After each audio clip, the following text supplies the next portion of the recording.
ये ब्रजेश मिश्रा का आप देख रहे हैं द डिबेट और आज हम बात करेंगे उत्तर प्रदेश में कोरोना के बढ़ते हुए कहर की। उत्तर प्रदेश में 18,000 से ज्यादा नए केसेस आने के बाद हाहाकार मचा हुआ है। स्थितियां उत्तर प्रदेश में बेहद खराब हो चुकी हैं। शायद ही कोई जनपद, गांव, मोहल्ला और शहर कोरोना के कहर से कराह न रहा हो। इस वक्त सबसे ज्यादा हालात जिन 4 शहरों के खराब हैं उनमें राजधानी लखनऊ नंबर 1 की पोजीशन पर है, जहां पिछले 24 घंटे की जो जांच रिपोर्ट्स आई हैं उसमें 5,362 केसेस, नए केसेस लखनऊ के भीतर आए हैं। लखनऊ का शायद ही कोई गली मोहल्ला बाकी हो जहां पर कोरोना का भीषण संक्रमण न फैला हुआ हो। स्थितियां लखनऊ में बेहद खराब हो चुकी हैं। हालात लखनऊ में नियंत्रण के बाहर हैं। टेस्टिंग के लिए लंबी लाइनें सरकारी अस्पतालों में लगी हुई हैं। क्यों? क्योंकि प्राइवेट लैबोरेटरीज में प्रशासन ने जांचें लगभग बंद करा दी हैं, जांचें हो नहीं रही हैं। ये जो जांचें हुई हैं प्राइवेट लैबोरेटरीज में, ये कुछ पुरानी जांचों के परिणाम दिए गए हैं, जिसके कारण अब सरकारी अस्पतालों पर जांच का बहुत भीषण दबाव है। किसी भी सरकारी अस्पताल में आप जाएं, लंबी लाइनें लगी हुई हैं जहां पर लोग अपना सैंपल देने के लिए कतार में खड़े हैं। जिसे नहीं भी होना होगा कोरोना, उसको पकड़ लेगा उन लाइनों के भीतर। टेस्टिंग को लखनऊ के भीतर बहुत कम कर दिया गया है। वाराणसी में भी टेस्टिंग बहुत कम कर दी गई है। प्रयागराज और कानपुर में भी कमोबेश यही हालात हैं। और जहां टेस्टिंग भी हो रही है वहां पर आरटी-पीसीआर के बजाय एंटीजन टेस्टिंग हो रही है, जो कोरोना को पकड़ने में नाकाफी मानी जाती है। एंटीजन टेस्टिंग फेक टेस्टिंग के तौर पर जानी जाती है, उसकी कोई वैल्यू नहीं है। और प्रधानमंत्री जी खुद कह चुके हैं कि आरटी-पीसीआर टेस्ट 70% कराए जाने चाहिए। प्रधानमंत्री जी कहते हैं कि टेस्टिंग, लेकिन उत्तर प्रदेश में टेस्टिंग कैसे रोका जाए इसके लिए सारे एफर्ट्स हो रहे हैं। लखनऊ के हालात यह है कि यहां टेस्टिंग नहीं हो रही है, सीमित मात्रा में है। जो सीवियर कंडीशन में मरीज हैं उनको अस्पतालों में बेड तक नसीब नहीं है, और जो आईसीयू की पोजीशन पे जाने वाले हैं उनको वेंटिलेटर तक नसीब नहीं है। लखनऊ के भीतर ऑक्सीजन की कीमत 3 गुना ज्यादा बढ़ चुकी है। ब्लैक मार्केटिंग हो रही है। अमीनाबाद जहां मेन सप्लाई सेंटर है वहां पर 3 गुना ज्यादा कीमत पर ऑक्सीजन, वो भी कम क्षमता की मिल रही है। लोग अपने मरीजों को भर्ती कराने के लिए गिड़गिड़ा रहे हैं। हर प्रभावशाली लोगों का दरवाजा खटखटा रहे हैं, अधिकारियों का, विधायकों का, मंत्रियों का। लेकिन विधायक और मंत्री भी लाचार हैं, वो अपने लोगों को भर्ती नहीं करा पा रहे हैं। उनकी अपनी विधानसभा क्षेत्र के लोगों को भर्ती नहीं किया जा रहा है। हालात इतने अधिक खराब हैं कि अधिकारी अब मंत्री तक का फोन नहीं उठा रहे हैं। और ये मैं नहीं कह रहा हूं, उत्तर प्रदेश के कानून मंत्री ने उत्तर प्रदेश के इन बड़े अधिकारियों को पत्र लिखा और अपनी व्यथा लिखी कि पद्मश्री और जाने माने इतिहासकार योगेश प्रवीण, जो लखनऊ की शान बताते थकते नहीं थे, उनके साथ किस प्रकार से अमानवीय अत्याचार उत्तर प्रदेश के राजधानी लखनऊ में बैठे अफसरों ने किया। वो तड़पते रहे, उनकी जांच नहीं हुई। उनको कोरोना था, एम्बुलेंस नहीं मिली। अस्पताल जाने से पहले तड़प कर एक एक सांस के लिए मर गए योगेश प्रवीण। पद्मश्री थे। पद्मश्री किसको मिलता है? उत्कृष्ट नागरिकों को भारत सरकार पद्मश्री सम्मान देती है। उन पद्मश्री सम्मान को के पाए व्यक्ति को राजधानी लखनऊ में इलाज नहीं मिला, तड़प कर मर गए। यहां टेस्टिंग नहीं हो रही है, मरीजों को बेड नहीं मिल रही है। प्रेस नोट में बताया जाता है कि 2000 वेंटिलेटर युक्त आईसीयू बेड हैं। आज तक नहीं सूची जारी हुई कि वो बेड कहां पे हैं। हैरानी की बात है। अस्पतालों की क्षमता बढ़ाने के बजाय राजधानी लखनऊ में शमशान घाट की क्षमता बढ़ाई गई। यह भी इतिहास में पहली बार हुआ है।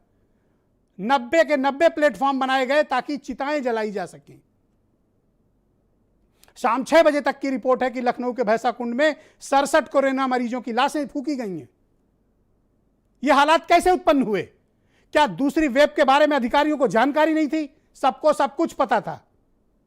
385 दिन से यह टीम 11 किस बात की मीटिंग कर रही थी कि आप टेस्टिंग जैसे सामान्य काम भी बाधित करें। इलाज दे नहीं पा रहे हैं और लोगों की टेस्टिंग भी नहीं होने दे रहे हैं। मरीजों को बेड तक नसीब नहीं हो रही है। कोविड हॉस्पिटल तक स्वास्थ्य विभाग नहीं शुरू कर सका। इससे ज्यादा शर्मिंदगी की बात क्या हो सकती है? वाराणसी के अस्पतालों में तिल रखने को जगह नहीं है। प्रधानमंत्री जी का संसदीय क्षेत्र है और उत्तर प्रदेश सरकार ने प्रधानमंत्री के संसदीय क्षेत्र में इस कदर मिसमैनेजमेंट किया कि वहां ना तो जांचें हो रही हैं ना लोगों को भर्ती किया जा रहा है। चपरासी तक के बैठने की जगह पे मरीज डाले गए हैं वाराणसी में, इतने बुरे हालात हैं वहां के। आज प्रधानमंत्री को अपना विशेष दूत भेजना पड़ा वाराणसी के भीतर। स्वरूप रानी अस्पताल प्रयागराज मौत का अस्पताल बन गया है, जिंदा जा रहे हैं लोग और मर कर निकल रहे हैं। हाईलाइट अस्पताल, उर्सला अस्पताल कानपुर, स्थितियां इस कदर खराब हैं बहनों भाइयों कि आपकी हमारी कल्पना से भी ज्यादा खतरनाक हैं। उत्तर प्रदेश के मुख्यमंत्री को खुद आइसोलेट होना पड़ा, उनके सचिवालय और उनके घर के लोग, उनके घर पर मौजूद रहने वाले तमाम लोग कोविड पॉजिटिव पाए गए। बड़े लोगों को इलाज मिल रहा है, रिसोर्सफुल लोगों को इलाज मिल रहा है, पैसे वालों को इलाज मिल रहा है, लेकिन आम आदमी और गरीब को कोई इलाज नहीं मिल रहा है। मेरे पास 50 से ज्यादा लोगों की फरियाद आ रही है और मैं उनकी मदद करने की स्थिति में नहीं हूं। अस्पतालों में जगह नहीं है और जब तक सीएमओ साहब स्लिप साइन नहीं करेंगे कोई भी कोविड हॉस्पिटल मरीज को भर्ती नहीं करेगा। टेस्ट आप करेंगे नहीं, सीवियर कंडीशन में मरीज है तो सीएमओ स्लिप बनाएगा नहीं, फोन उठाएगा नहीं, और अगर किसी तरह भर्ती हो गए तो ऑक्सीजन मिलेगा गारंटी नहीं, वेंटिलेटर की जरूरत पड़ गई तो ईश्वर ही आपको बचा सकते हैं। इस कदर खराब व्यवस्था उत्तर प्रदेश के भीतर, ये जिस तरह की लापरवाही बरती जा रही है और बरती गई है वो हैरान करने वाली है। 385 दिन से टीम 11 की मीटिंग क्या इस बात के लिए हो रही थी कि जब दूसरी लहर हम पर हमला करे तो हम उठ भी ना पाए? और अब तक इस बात की जांच नहीं कराई जा रही कि वो कौन लोग हैं जो प्राइवेट लेबोरेटरीज में जांचों को रोकने के लिए टेलीफोन करके दबाव बना रहे हैं। कोविड हॉस्पिटल नहीं शुरू कर पाई उत्तर प्रदेश की सरकार लखनऊ के भीतर।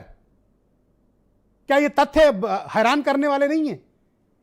एक सिटिंग मिनिस्टर को पत्र लिखना पड़ रहा है, अपनी व्यथा बतानी पड़ रही है कि अधिकारी उनका टेलीफोन नहीं उठा रहे हैं। आम आदमी, खास आदमी सब मर रहे हैं। क्या यही कोविड प्रबंधन की क्षमता थी आपकी? मेरे ख्याल से इससे बड़ी कोई दुर्व्यवस्था उत्तर प्रदेश के भीतर हो नहीं सकती।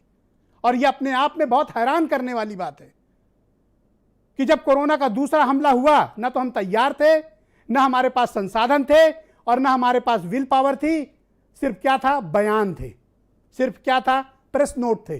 ग्राउंड पर हमारी कोई तैयारी नहीं थी। इसी कारण दूसरी पीक ने जब हमला किया हम औंधे मुंह गिरे पड़े हैं। हमें कुछ सूझ नहीं रहा कि क्या हो रहा है। सब कुछ भगवान भरोसे चल रहा है। कुछ बयान सुने फिर एक बड़ी डिबेट को आगे बढ़ाते हैं। जो है मानव के लिए बना है, न कि मानव आस्था के लिए। इस पूरी लड़ाई में हमें जाति, मत, मजहब, क्षेत्र, भाषा से ऊपर उठ करके देश की इस लड़ाई में, मानवता की इस लड़ाई में एकजुट होकर के लड़ना पड़ेगा। न बेड की व्यवस्था है, न वेंटिलेटर की व्यवस्था है, न वैक्सीन की व्यवस्था है, न इलाज की व्यवस्था है। लोग तड़प रहे हैं, मर रहे हैं। पूरी तरह सरकार और सरकार की मशीनरी फेल हो चुकी है। उत्तर प्रदेश के कानून मंत्री भी कह रहे हैं कि यहाँ ना टेस्टिंग की व्यवस्था हो पा रही, ना बेड की व्यवस्था है, ना एम्बुलेंस की व्यवस्था है। वो फोन करते तो अधिकारी उनका फोन कर जवाब तक नहीं देते। जब कानून मंत्री का हालत एक तो आम जनता कैसे जूझ रही होगी, कोरोना घर घर में फैला हुआ, लोगों की मौतें हो रही हैं, शमशान घाट पर लाश की लाइन लगी हुई है, लेकिन उत्तर प्रदेश के मुख्यमंत्री जी चुनाव प्रचार में बिजी है। कोरोना की महामारी के साथ आदित्यनाथ जी की सरकार आपराधिक लापरवाही कर रही है। इनके ऊपर मुकदमा दर्ज होना चाहिए कि आज लोगों की जिंदगी के साथ ही खिलवाड़ कर रहे हैं। 24 घंटे के भीतर उत्तर प्रदेश में 85 लोगों की मौत हुई है, 85। दूसरा सबसे प्रभावित जनपद प्रयागराज और तीसरा वाराणसी है, जहां नंबर ऑफ न्यू केसेस बहुत तेजी से बढ़ रहे हैं और पॉजिटिविटी रेट 20% के ऊपर है कई जगहों पर। प्रयागराज में 25% से ऊपर पॉजिटिविटी रेट है, जबकि प्रधानमंत्री जी कहते हैं कि पॉजिटिविटी रेट 5% के नीचे रहे, यह इंश्योर किया जाना चाहिए। उसके बावजूद संक्रमण का स्तर कितना विकराल है आप आसानी से अंदाजा लगा सकते हैं। इस डिबेट को आगे बढ़ाते हैं। मेरे साथ मोहसिन रजा, उत्तर प्रदेश सरकार के मंत्री और